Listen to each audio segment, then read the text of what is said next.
요한계시록 7장은 여섯째인 심판의 마지막 질문인 누가 능히 서려요에 대한 대답이자 성도들이 어떻게 하나님의 보호를 받는지를 잘 보여줍니다. 죄인들은 하나님의 심판을 받아 결코 서지 못하지만 성도들은 하나님의 인을 갖고 있기 때문에 심판이 쏟아져도 굳게 서게 됩니다. 굳게 선다는 말은 견딘다는 말이겠죠. 하나님을 충성되게 따르는 자들은 하나님의 보호를 받습니다. 인과 나팔과 대접심판은 구원받지 못한 자들에게만 임하고 신자들은 하나님의 인치심을 받기 때문에 심판을 당하지 않는다는 뜻이겠죠. 오늘은 하나님께서 진노의 한가운데에서 하나님의 백성들을 보호하기 위해서 인을 치는 역사에 대하여 살펴보겠습니다. 1절, 첫째는 파괴하는 바람을 붙잡습니다. 1절입니다. 일 후에 내가 내 천사가 땅 내 모퉁이에 선 것을 보니 땅의 사방에 바람을 붙잡아 바람으로 하여금 땅에나 바다에나 각종 나무에 불지 못하게 하더라. 파괴하는 바람이 사방에서 불어와 파괴하는 임무를 수행합니다. 이 바람은 하나님의 명령으로 움직이죠. 출애굽 당시 메뚜기 재앙이 임했을 때 바람을 통해 물리치지 않았습니까? 홍해의 바닷물도 바람이 불어와 바닷물을 물러가게 합니다. 사방의 바람은 모든 방향에서 임하는 막을 수 없는 재앙을 뜻하죠. 그런데 내 천사는 땅 내 모퉁이에 서 있다고 했습니다. 내 모퉁이는 세상의 모든 지역을 말합니다. 천사들은 서서 하나님이 정하신 때가 이루어질 때까지 파괴가 일어나지 못하도록 바람을 붙잡고 있는 겁니다. 만약 하나님이 사람이 하고자 하는 대로 내버려 두신다면 어느 한순간 마귀의 충동을 받아서 다른 사람을 미워하고 공격해서 집집마다 투기의 바람, 미움의 바람, 분노의 바람, 살인의 바람이 순식간에 일어나게 될 것입니다. 하나님이 통제를 풀면 땅에 재앙이 걷잡을 수 없이 쏟아집니다. 종말의 파괴 세력이라 해도 모두 하나님의 통제 아래 있다는 말입니다. 천사들은 하나님이 일을 마치실 때까지 바람을 붙들고 있어야 합니다. 심판은 하나님의 주권 아래 이루어지고 하나님을 충성스럽게 따르는 자들은 하나님이 보호하시게 됩니다. 파괴하는 바람이 불지 못하도록 붙잡은 후에 12지파에게 인을 치기 시작합니다. 하나님의 백성들이 끔찍한 파괴 세력들로부터 인침을 받을 때까지 하나님은 그 심판을 막게 되는 거죠. 너무 힘든 바람도, 환경이 너무 좋은 바람도 복음의 역사가 멈춰질 수 없게 한다는 사실을 우리는 알아야 합니다. 하나님은 순교하게 될 사람에게 각별한 관심이 있습니다. 파괴하는 바람은 사람들에게 부는 것을 막지 않고 땅과 바다와 나무에 불지 못하도록 막는다고 말합니다. 바람은 땅과 식물에 영향을 미침으로 사람을 파괴하는 거죠. 구약성경에서 바람은 하나님의 처벌이나 인간의 허약성을 나타냅니다. 로마서 13장 15절에 그가 비록 형제 중에서 결실하나 동풍이 오므로 곧 광야에서 일어나는 여호와의 바람이라 그의 군원이 따르며 마르며 그의 샘이 마르고 그 쌓아둔 바 모든 보배의 그릇이 약탈되리로다라고 말했습니다. 이사야 40장 6절 7절에도 모든 육체는 풀이요 그의 모든 아름다움은 들의 꽃과 같으니 풀은 마르고 꽃은 시들면 여호와의 기운이 그 위에 불미라 이 백성은 실로 풀이로다라고 말하지 않았습니까? 여호와의 기운은 입김으로도 번역되는데 히브리어로는 루아흐입니다. 바람이란 뜻이죠. 바람이 불지 못하게 한다고 하는 말은 이 바람이 태풍의 위력을 갖고 지속적으로 부는 바람임을 강조하는 뜻입니다. 이 바람은 모든 해상 교역과 여행을 마비시키겠죠. 그래서 로마 제국을 파멸하도록 준비해 갈 것입니다. 특별히 땅과 바다와 각종 나무라고 하는 이 세 범주는 나팔 심판과 대접 심판에서 다루는 하나님의 피조물인 자연의 바로 심판의 대상이 된다는 뜻이기도 합니다. 물론 자연의 심판의 대상이 된다고 하는 것은 그 자연 속에서 살 수밖에 없는 인간에 대한 심판이겠죠. 우리는 이 땅의 바람을 생각하면 무서워서 살 수가 없습니다. 그런데 오늘 본문을 보면 하나님의 천사들이 땅 내 모퉁이에서 바람을 불지 못하도록 붙들고 있는 모습을 볼 수 있습니다. 이 땅에 악한 바람이 오는데 하나님께서 그 바람을 붙잡아 주시고 우리의 이마에 인을 쳐주신다고 하는 것은 하나님은 그 가운데서도 하나님의 성도를 지켜서서 마지막 심판의 한가운데서도 하나님의 일을 맡기신다는 사실을 알 수가 있습니다. 적용 질문 드립니다. 내 인생에는 어떤 바람이 불고 있습니까? 부도의 바람, 이혼의 바람, 자녀 고난의 바람 앞에서 인생의 뿌리까지 흔들리지는 않습니까? 내가 하나님만 의지할 때 주님이 그 바람을 붙잡아 주실 것을 믿습니까? 둘째는 하나님의 인치심은 모든 권세가 하나님께 있습니다. 2절입니다. 또 봄에 다른 천사가 살아계신 하나님의 인을 가지고 해돋는 데로부터 올라와서 땅과 바다를 해롭게 할 권세를 받은 네 천사를 향하여 큰 소리로 외쳐. 다른 천사는 요한계시록에서 9번이나 등장하는데 하나님의 인을 가질 만큼 그 권세를 크게 가지고 있다고 했습니다. 다른 천사의 등장은 우연이 아니라 하나님의 구원 계획 안에서 하나님의 명령에 의해서 나타났다는 것이겠죠. 해 돋는 데라고 하는 말은 빛이 오는 동족을 말하죠. 에덴 동산이 있는 곳이고 생명과 은혜와 구원과 축복의 장소를 상징합니다. 이 최고의 축복은 하나님의 인을 받는 것이다 라고 하는 사실을 알 수 있습니다. 하나님의 인을 가지고라고 하는 말은 하나님의 옥새 반지를 가진 천사가 이 문서가 진짜다, 하나님이 주신 것이다 라고 하는 것을 보증하기 위해서 하나님의 인정반지를 찍는 것이죠. 고대 세계에서 인을 친다고 하는 것은 내 소유다, 내가 보호한다, 내가 그에게 내 특권을 허락한다는 그런 뜻입니다. 신에게 바치는 제물에도 인을 치기도 했고요. 신께 바쳐진 것은 누구도 함부로 올 수 없다는 그런 뜻이겠죠. 그리스 로마 세계의 수많은 이교 숭배자들은 자기들이 하나님에게 속해 있다는 것을 표시하기 위해서 인칭을 받게 되는 거죠. 우리도 어떤 남성들은 여성에게서 인정받기 위해서 그 여성의 이름을 자기 몸에 새기기도 하죠. 다 인정받기 위한 하나의 방법이겠죠. 구약 성경에서 인침은 인침을 소유한 자가 바로 왕의 권세 그리고 왕의 칙령을 내가 가졌다, 내가 받았다라고 하는 것을 확정해주는 용도로 사용되었습니다. 신약에서의 인침은 완전함을 보장하고 내가 이 사람을 너무나도 잘 안다라고 하는 것을 공식적으로 보증하는 역할을 했습니다. 여러분, 바울은 고린도 후서 1장 22절에서 하나님이 우리에게 인치시고 보증으로 우리 마음에 성령을 주셨다라고 말씀하셨습니다. 성령은 성도들이 하나님의 것이고 성도의 마음속에는 하나님의 성품이 아로새겨져 있다라고 하는 것을 보여주는 겁니다.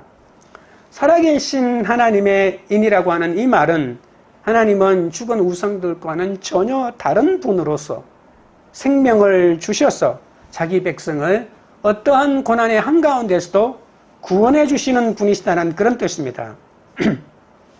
하나님은 자기 백성들에게 인을 치고 자신의 소유로 만들 때까지 파괴하는 바람을 붙잡고 계십니다. 하나님이 자기 백성을 구원하는 데 앞장서서 나가시는 것은 바로 순교자들의 기도에 대한 응답이죠. 우리가 5번째 인을 뗄 때 하나님의 제단 아래에 수많은 순교자들이 우리의 원한을 갚아달라고 외치는 기도 소리를 우리가 기억하고 있지 않습니까? 이 기도에 대한 하나님의 응답으로 하나님께서 이 응답의 사건을 이렇게 인치는 사건으로 보여주는 거죠. 왜냐하면 하나님께서 이런 말씀하셨거든요. 숫자가 차기까지 기다리라 라고 했거든요. 그래서 이 14만 4천은 하나님이 약속하신 이 수가 찰 때까지의 그 수가 완전하게 찼다, 그러한 의미가 있다는 것입니다. 네 천사가 하나님의 심판을 가지고 있지만 이 모든 심판은 결국은 하나님께서 인도하시고 하나님께서 마무리하신다는 사실을 알 수가 있습니다.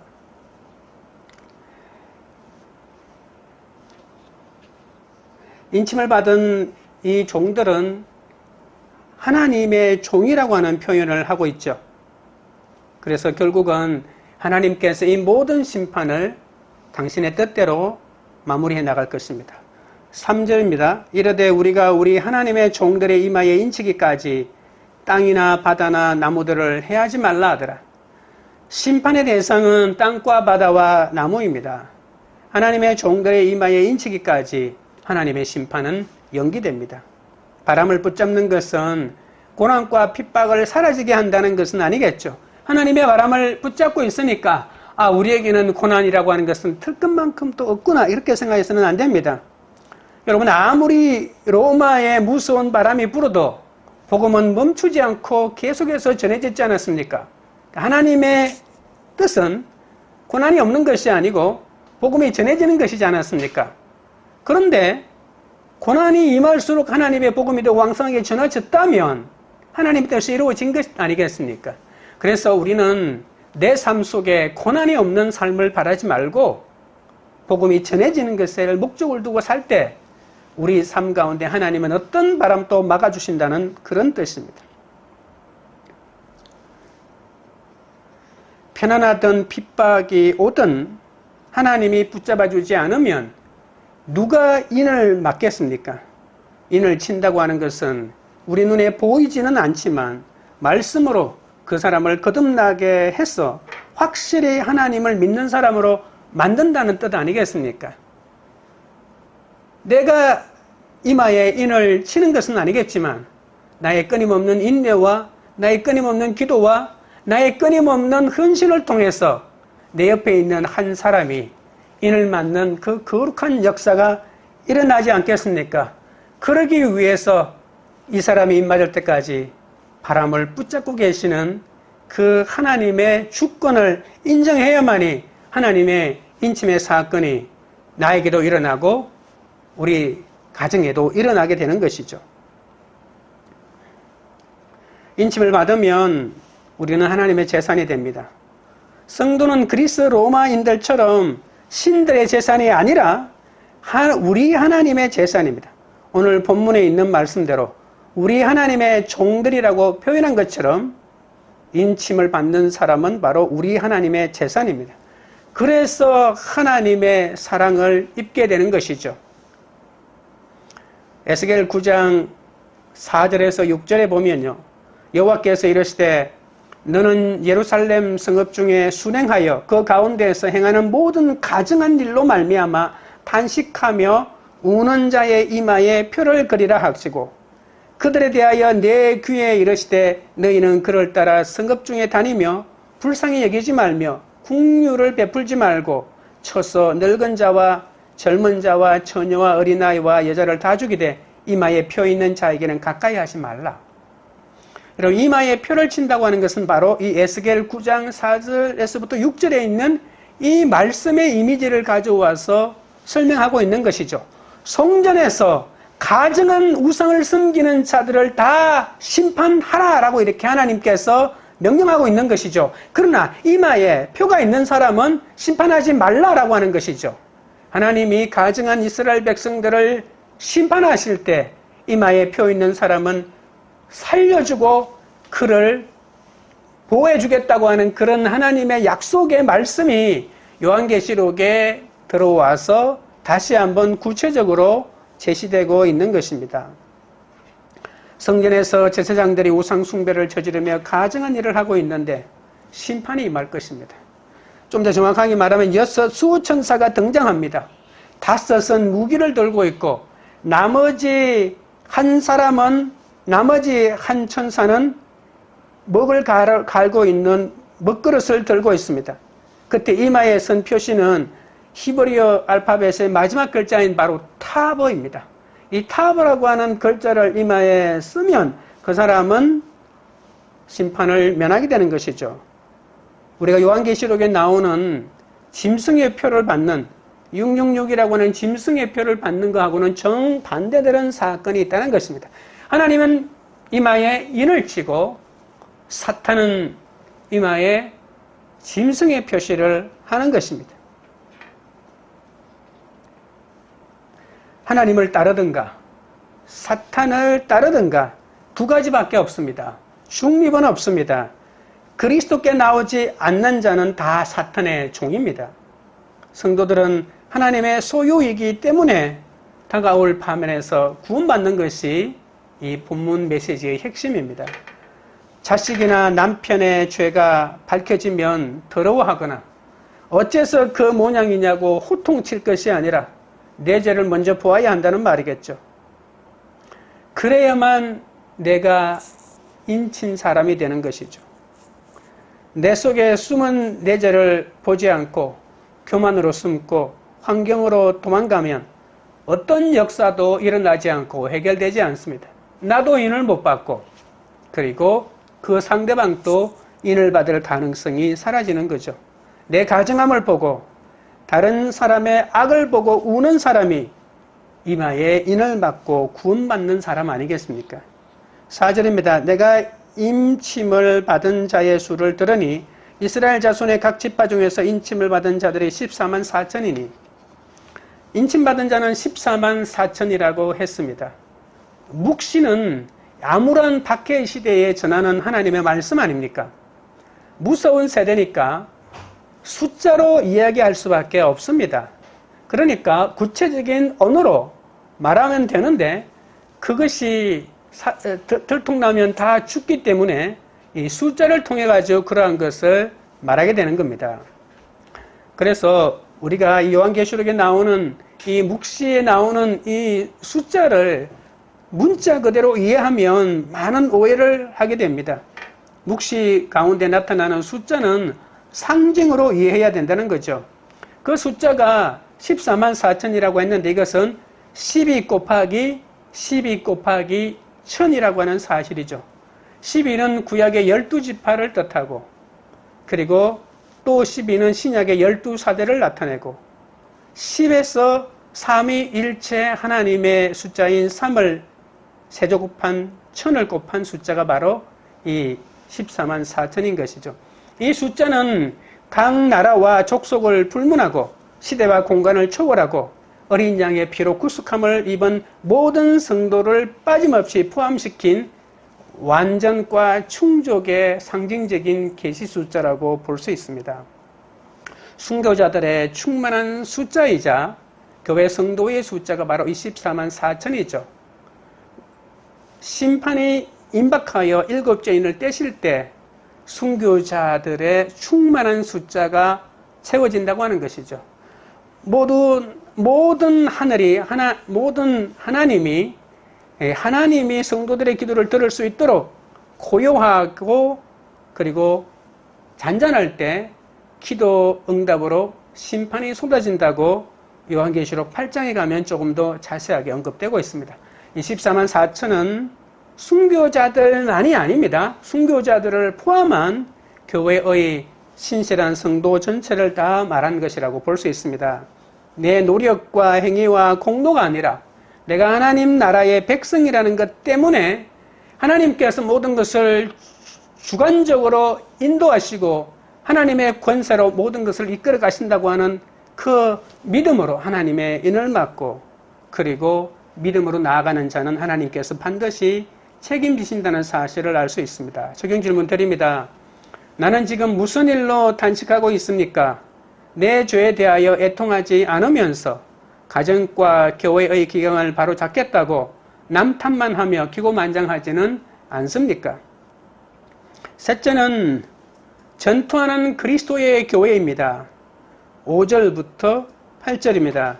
유다 지파 중에 인침을 받은 자가 1만 2천이요 르우벤 지파 중에 1만 2천이요 갓 지파 중에 1만 2천이요 아셀 지파 중에 1만 2천이요 납달리 지파 중에 1만 2천이요 므낫세 지파 중에 1만 2천이요 시므온 지파 중에 1만 2천이요 레위 지파 중에 1만 2천이요 이사갈 지파 중에 1만 2천이요 스불론 지파 중에 1만 2천이요 요셉 지파 중에 1만 2천이요 베냐민 지파 중에 인침을 받은 자가 1만 2천이라. 12지파의 명단은 구약 성경에 나오는 명단과 순서가 일치하지는 않습니다. 유다가 장자인 르우벤보다 먼저 시작되죠. 이스라엘의 장자는 르우벤이지만 스모 비라와 통관하였기 때문에 장자의 지위를 잃어버렸습니다. 예수님이 유다 지파에 나와서 메시아의 사명을 성취하였기 때문에 유다가 실질적인 장자가 되고 먼저 나온 것이죠. 12지파 중에서 단지파가 빠진 것은 단지파가 우상 숭배에 빠졌기 때문이라고 볼 수 있습니다. 단지파는 라이스에 정착했을 때 가족신을 숭배해서 새긴 신상과 부어 만든 신상을 집안에 모신 지파이기도 하거든요. 요한계시록에서 하나님이 가장 싫어하는 것은 바로 우상 숭배이기 때문입니다. 요셉의 아들이 므낫세와 에브라임이 나오는데 이 므낫세가 단의 자리를 차지했는데 둘째 아들이지만 첫 번째 장자의 역할로 인정받은 에브라임 지파가 이 속에 빠져 있습니다. 그래서 북이스라엘에게 금송아지 숭배를 가져왔기 때문에 빠졌다라고 주장하는 사람도 있고 요셉이 바로 에브라임 지파라고 보아야 한다라고 이렇게 주장하는 사람도 있습니다. 우리는 사명의 인생이기 때문에 사명을 포기하면 14만 4천에 들 수 없다는 것만큼은 너무나도 명확하고 확실하다고 볼 수가 있는 것이죠. 이 하나님의 이 군대에 속해 있는 이 12지파의 원조상들이 하나님 앞에 신실하고 선한 사람들입니까? 그렇지 않습니다. 너무나도 많은 허물을 가지고 있고 약점들을 가지고 있는 것이죠. 그러나 하나님께서 변화되고 새롭게 된 사람을 하나님의 군대 속에 불러주셔서 하나님이 당신의 뜻대로 사용하고 있다는 것을 알 수 있습니다. 오늘 이 본문에서 보면 5절부터 8절에 보면 지파 중에라고 하는 문구가 계속 반복되죠. 이 문구는 민수기 1장에서 전쟁에 나갈 만한, 그러니까 20세부터 50세까지 장정들을 계수할 때 계속해서 사용했던 말이기도 합니다. 민수기 1장 2절 3절을 보면요, 너희는 이스라엘 자손의 모든 회중 각 남자의 수를 그들의 종족과 조상의 가문에 따라 그 명수대로 계수할지니 이스라엘 중 20세 이상으로 싸움에 나갈 만한 모든 자를 너와 아론은 그 진영별로 계수하되 각 지파의 각 조상의 가문의 우두머리 한 사람씩을 너희와 함께 하게 하라 라고 말했습니다. 계수의 목적이 가나안을 정복하기 위해 싸움에 나갈 만한 자를 계수하기 위한 것임을 알 수 있겠죠. 하나님의 군대인 이스라엘이 전쟁의 진용을 정비하기 위해서 계수한 것입니다. 인침을 받은 12지파인 14만 4천은 그렇다면 이스라엘일까요? 교회일까요? 14만 4천은 이스라엘 12지파로 이루어진 이스라엘인 것처럼 보이죠. 하지만 하나님의 군대, 그리스도의 군대를 이루기 위해서 세상으로부터 부름을 받은 교회 성도들이라고 보는 것이 더 정확합니다. 요한계시록에서 교회는 충성된 승리자로 매우 중요하게 여기게 되거든요. 2장 3장의 7교회 안에서 이방인과 유대인 그리스도인이 구분된 적이 없습니다. 교회하면 교회지. 교회 안에서도 이방인 그리스도인과 유대인 그리스도인을 구분해서 말한 적이 한 곳도 없다는 것입니다. 그냥 교회는 새 이스라엘로 하나님의 백성으로 보는 것이 더 정확할 것입니다. 예수는 참 이스라엘을 구견할 의로운 남은 자를 위해서 12제자를 특별히 선택하지 않았습니까? 마태복음 19장 28절에서 사도들이 12보좌에 앉아 이스라엘 12지파를 심판한다고 약속하셨습니다. 또한 바울은 갈라디아서 6장 16절에서 복음을 받아들이는 자들을 하나님의 이스라엘이라고 말씀했거든요. 갈라디아서 3장 29절에는 그리스도의 것이면 아브라함의 자손이요 약속대로 유업을 이을 자니라고 했습니다. 혈통이 먼저가 아닙니다. 피가 먼저가 아닙니다. 아브라함의 피를 받았느냐 안 받았느냐에 따라서 이스라엘의 약속을 유업으로 이어받을 자가 되느냐 안 되느냐 결정되는 것이 아니라 그리스도의 것이면 아브라함의 자손이요 약속대로 유업을 이을 자라고 분명히 갈라디아 3장 29절에 말씀했기 때문에 그리스도 안에 들어왔느냐 들어오지 않았느냐가 훨씬 더 중요하다는 그런 뜻입니다. 할례는 마음에 하라고 하지 않았습니까? 그리고 빌립보서 3장 3절에 하나님의 성령으로 봉사하며 그리스도 예수로 자랑하고 육체를 신뢰하지 아니하는 사람이 할례파다라고 정확하게 밝히고 있습니다. 이런 관점에서 본다면 교회야말로 그리스도 안에 있는 교회야말로 참 이스라엘이라고 볼 수 있는 것이죠. 교회 안에서 인내하며 충성을 다한 성도 전체가 바로 14만 4천으로 완전한 수가 되었다는 것입니다. 14만 4천은 단순히 신실한 공동체가 아니라 이 세상에 복음의 깃발을 높이 들고 하나님의 통치를 구현하는 메시아의 전투하는 교회로서 하나님의 교회 공동체를 지칭한다는 겁니다. 교회를 이루었는데 복음에는 관심도 없고 교회를 이루었는데는 선교에는 관심이 없고 자기 교회만 근무를 세우고 자기 세를 확장하는데 관심을 기울인다면 그게 무슨 하나님의 군대입니까? 그건 여러분 아무 상관이 없습니다. 장로와 권사와 전도사와 목사라고 하는 이것이 전혀 중요하지 않습니다. 이 속에는 그 어떤 것도 말하지 않습니다. 차별 없습니다. 이 군대에 포함되는 사람들은 신실하게 그리스도 안에 있느냐 없느냐의 문제지 어떤 교회에서 내가 지위를 가지고 있고 어떤 봉사를 했고 어떤 경력을 가지고 있고 이것은 전혀 중요하게 언급하고 있지 않다는 사실입니다. 14만 4천은 짐승이 일으킨 끔찍한 박해 속에서 그리스도에 대한 충성을 지키고 환난을 이긴 자들입니다. 자기의 생명을 포기하면 사탄을 이긴다고 말하고 있습니다. 그리스도에게 충성을 다한 7교회에게 주는 메시지는 우리도 그리스도에게 충성을 다한다면 순교를 하든 하지 않든 상관없이 이 14만 4천 속에 포함될 수 있다는 거죠. 신실한 교회뿐만이 아니라 그리스도의 깃발을 들고 만국으로 향하여 복음을 들고 나가는 모든 사람들이 바로 메시아 군대입니다. 그리스도가 유대 지파의 사자로 각 족속과 방언과 백성과 나라 가운데서 사람들을 피로 싸서 하나님께 드리신 어린 양이라고 말씀하지 않았습니까? 보통 지파들의 개수는 인구조사입니다. 그래서 구약에서 인구조사는 전투 준비를 위한 군대의 규모를 파악하기 위한 것이라고 우리가 살펴보지 않았습니까? 그래서 이렇게 준비된 14만 4천은 바로 하나님의 군대, 그리스도의 군대로 준비되어 이 땅에서 하나님의 전쟁을 계리할 존재라고 하는 것이죠.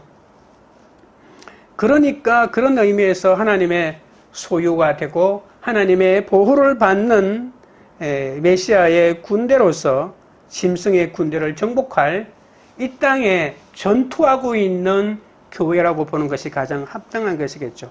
교회에 속하면 뭐합니까? 전투할 생각이 없는데 이 땅에서 짐승의 가치를 따라가면서 요한계시록 2장 3장에 보여주고 있는 7교회가 가지고 있는 치명적인 약점들을 고칠 생각을 하지 않고 그들을 따라가면서 교회 한쪽을 썩어가는 것도 묵인하면서 자신들이 누리고자 하는 것만 누리고 살아가는 교회는 절대로 전투하는 교회가 될 수 없는 것이죠.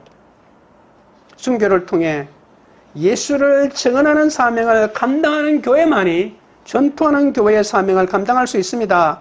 요한계시록 17장 14절에 그들이 어린 양과 더불어 싸우려니와 어린 양은 만주의 주시요 만왕의 왕이심으로 그들을 이기실 터이요 또 그와 함께 있는 자들 곧 부르심을 받고 택하심을 받은 신실한 자들도 이기리로다.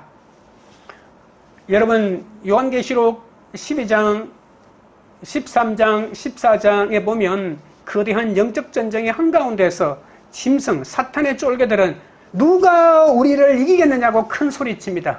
그 큰 소리에 대한 정확한 답변이 바로 요한계시록 17장 14절이 되는 것이죠. 그리스도의 군대가 그리스도를 본받아 용의 군대인 사탄의 군대를 반드시 이긴다고 말씀하고 있거든요. 세상에서 이기고 또 이기려고 하는 자가 아니라 평범하고 남을 섬기는 사람들이 하나님의 군대가 되는 것이죠. 순서는 정해져 있지만 지파마다 12,000명이 정확하게 계수된다고 하는 사실입니다. 어쩐 역할을 맡아도 회개하고 인내하면서 임을 받고 교만하면 버림을 받는 것입니다. 자녀를 내가 원하는 기준에 합족한 사람으로 키우기보다 이 하나님의 소망을 갖도록 기도하고 도와주어야 하는 것이 자녀들을 인침의 사람으로 만들고 또 우리가 인침을 받는 사람이 되는 지름길이라는 사실을 잊지 마시기 바랍니다. 적용 질문 드립니다. 남보다 좋은 환경이라고 우울의식에 젖어 있지는 않습니까? 부족한 인생을 살아왔다고 주눅들지는 않습니까? 그리스도의 군대로 복음을 전하는 것이 내 사명임이 믿어지십니까? 말씀을 맺겠습니다. 하나님의 인치심은 파괴하는 바람을 붙잡고 있습니다. 하나님의 백성들은 심판 대상이 아니라 심판의 한가운데서도 보호를 받습니다. 하나님의 인치심은 자신의 가증함을 먼저 보아야 합니다. 내 노력과 행위와 공로가 아니라 내가 하나님 나라의 백성이라는 것 때문에 택한 자는 반드시 인치고 하나님이 책임지심을 하셔야 합니다. 하나님의 인치심은 전투하는 그리스도의 군대입니다. 지상의 교회는 전투하는 교회입니다. 이것이 우리가 왜 이 세상에서 살아가야 하는지 이유를 말해주고 세상을 살아가는 원동력이 됩니다. 나는 그리스도의 군대라는 정체성으로 이 세상을 이기고 사명을 감당하는 여러분 한 사람 한 사람 되시기를 주님의 이름으로 축원드립니다. 찬양 드리고 기도하겠습니다.